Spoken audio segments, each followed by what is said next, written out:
first century, there's dozens of stories like that. They're all over Greek and Roman mythology. So what do? Do I believe all of those stories, or do I say all of those stories are lies, except for our Christian story? Some scholars say that the virgin birth story tended as a challenge to Roman power in the region. It's very similar to a story told about Caesar Augustus. In his official biography, it says that Augustus's mother was made pregnant by the Greek and Roman sun god Apollo. His mother was in the temple of Apollo. She fell asleep. During the night, she was impregnated by Apollo in the form of a snake. And therefore, of course, the child who was born was divine, Augustus.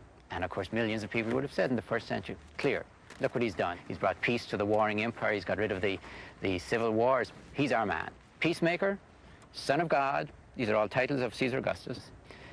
Lord, when the same story is told of Mary, concerning Jesus, and the Holy Spirit, it means, where do you find your God? Do you find God in pomp and power with Augustus, or do you find God in a Jewish child so poor he didn't even have a home to be born in?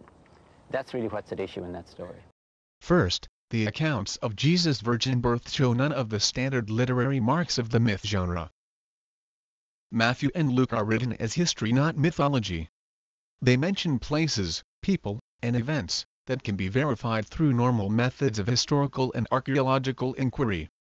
The beginning of Luke's Gospel reads very much like prefaces to other generally trusted historical and biographical works of antiquity.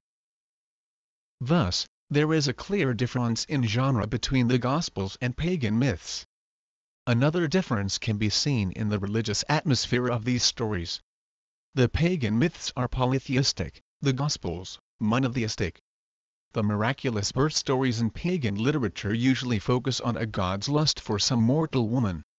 Since this lust is typically gratified through sexual intercourse, the resulting conception and birth are hardly virginal. We are thus far removed from the description of Jesus' virginal conception in the Gospels. There we find no hint that God's love for Mary in any way parallels the lust of Apollo for the mother of Octavius. These are just two of many differences between the Gospel accounts of Jesus' birth and the miraculous birth stories in pagan literature. But even these differences make the theory of pagan derivation unlikely.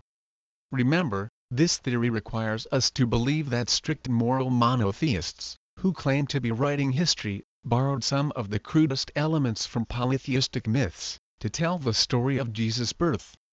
Frankly, it's very hard to believe that they would do that.